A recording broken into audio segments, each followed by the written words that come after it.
asalaamaaleykum mbokku Sénégal asalaamaaleykum mbokku internet yi Elgas seen xarit activiste international sénégalais tey moo ñëw bëgg a lancer message bu fort ci population sénégalaise mais ñi leen bëgg a xamal mooy yeewu askan ak wàllu Sénégal ak lu tax ñu bëgg indi wax boobu parce que ñoo ñooy futur demain pour Sénégal ñoo war a dimbale population sénégalaise parce que ñun suñu génération yoo xamante ne boo xoolee Sénégal population bi yëpp ay jeunesse la ay 70% yëpp jeunesse la yoo xam ne ay xale la ñu ay duñu ay mag yu am 40 ans bëriwul yu am 37 ans bëriwul ñëpp jeunesse la parce que jeunesse c'est très important pour dëkk bi. mais dama leen bëgg a xamal benn affaire mooy Benno Bokk Sénégal coalition boo xam ne depuis 10 ans Macky Sall moo ko jiite am na ay certains yoo xamante ne yu mel ni Moustapha Niasse ay Idrissa Seck ak ñoo xamante ni amuñu njëriñ am na jeunesse yoo xamante ne tamit ñoo xam ne dañuy am yaakaaroon suñu ñooñu ndax mën nañuy développer suñu réew mi alors que amuñu capacité mënuñu communication amuñu lan la ñu mën a tontu ci Ousmane Sonko mooy première fois que ma bëgg a tuddee mooy monsieur Souleymane Ndiaye boo xamante ne day jëlee xaalis bi di dem fay presse bi pour am tur alors que Ousmane Sonko mooy koo xamante ne Seydina Ousmane Sonko soxlul tur. parce que Souleymane Ndiaye boo tontee Ousmane Sonko da nga am loo xam ne da nga am gàcce parce que yow gàcce bu nga njëkkoon am noonu da nga ñëw nga bind livre pour localité boo xam ne bu nga bokk mooy département de Sédhiou. livre boobu kenn xamul ndax saret nga bind kenn xamul ndax mbaam nga bind kenn xamul ndax lu nga bindee loolu même sa yow ci boobu xamoo ko parce que dañ la ko bindal loolu nga ñëw nga ne da nga am programme alors que amoo benn programme Macky Sall ci boobu amul programme Souleymane Ndiaye yow ban programme nga mën a indee noonu. gis nañu solution Ousmane Sonko indi livre boo xamante ne fii boo demee Europe man dem naa fii bibliothèque boo xam ne mii nii Porte la Villette livre bi dafa manqué foofu kon Ousmane Sonko du sa classe Ousmane Sonko du sa légal boo buggee tontu même Macky Sall la sax du tontu Ousmane Sonko surtout yow Souleymane Ndiaye lu ñu la bëgg a xamal loolu. dinaa teg sa audio bu nga doon di génnee noonu di wax Ousmane Sonko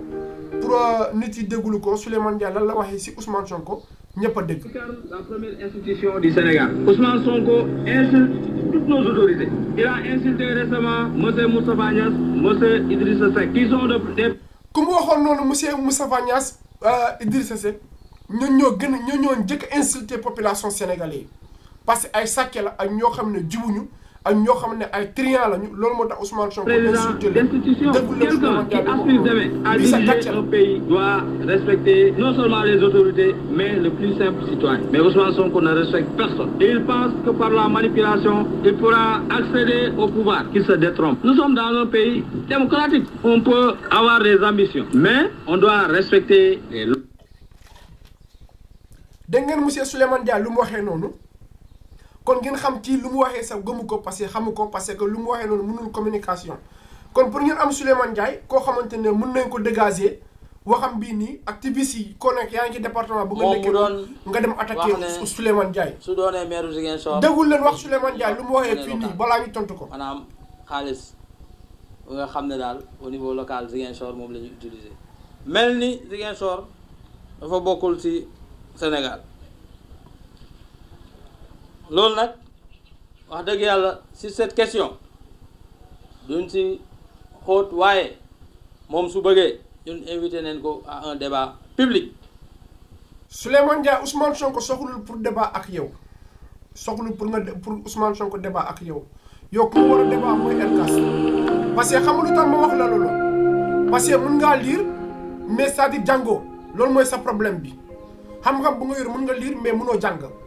parce que monnaie locale boobu bu waxee noonu boo ñëwee fii France nga dem Monaco wala nga ñëw Paris wala nga dem Nice wala nga dem Reims monnaie locale boobu mi ngi partout en France kon yow sa jàng ban njëriñ la amee noonu lu tax nga tontu loolu ci Ousmane Sonko. Souleymane Ndiaye yow sax xam nga da nga ñëw ak sa livre bi yëpp ñu yóbbu la 3e position monsieur le maire de actuel maire de Goudomp Vieux Malang Cissé ñëw première parce que lu tax parce que dafa mun communication. même bu dee amul beneen capacité boo xam ne mën na ko dimbale mais am na loo xamante ne c'est-à-dire réserve boobu mooy caractère ak loo xamante ne Vieux Malang Cissé yor na ko mais yow yoroo loolu mais Olivier Boucan c'est une personne que ñëpp a respecté ko mais yow Souleymane Ndiaye mënoo communication même élève de CI yoo xam ne jànguñu école sax ñun ñoo la dàq communication kon boo tontee Ousmane Sonko da nga xam ku nga war a tontu parce que boo doon di activistes yi nekk Sénégal laa waxee noonu man wax ma département de Goudomp wax ma département de région de Sédhiou wax ma Dakar wax ma Thiès wax ma feneen activistes yi yoo xam ne ngeen gisee Benno Bokk Sénégal bu ko yëngatu il faut que ngeen rey seen tànk bi parce que bii combat la boo xam ne muy commencé combat bi dina continuer ñun dinañ continuer combat bi ba jusqu'à 2024 parce que boo ñu gunge Ousmane Sonko ci palais parce que yi mel ni ay ñoom Souleymane Ndiaye jaruñu pour ñu tontu leen parce que Souleymane Ndiaye tous les outils di dem jox ko presse xaalis ñu ne Souleymane Ndiaye alors que mënoo communication il faut que nga mun communication bi Moustapha Niasse c'est un satan am na koo xam ne amul njëriñ Idrissa Seck amul njëriñ ñoo xamante ne amuñu njëriñ affaire koo mën a indee fii nga ne am na njëriñ yéen seen meeting sax seen réunion da nga di nekk di xeex foofu di xëccoo place ngir détournement lu ngeen détourné suñu alal Sénégal boo leen deful ay détourné alal Sénégal ban njëriñ leen amee man El Gas maa lancé message bii nii maa jëmale fii suma vidéo bi te manifestation am na république fii nii ci France mais comme maay préparé beneen manifestation loolu moo tax ñëw ma foofu ak liggéey bi tamit maa ngi nuyu suma kilifa diine yëpp nekk Sénégal surtout suma sëriñ ñoo xam ne Alaay Sanko Ousmane doomam yi ak Alaay Karam Mosoli ak kilifa yi nekk ci Casamance ñëpp ay laaj Moustapha Sylla Taïba ak kilifa diine yëpp maa ngi nuyu seen doom la seen xarit la El Gas moom moo lancé message bii nii activistes yi il faut que ngeen jóg ngeen xeex pour ngeen mën a libérer gars yi merci beaucoup à la prochaine.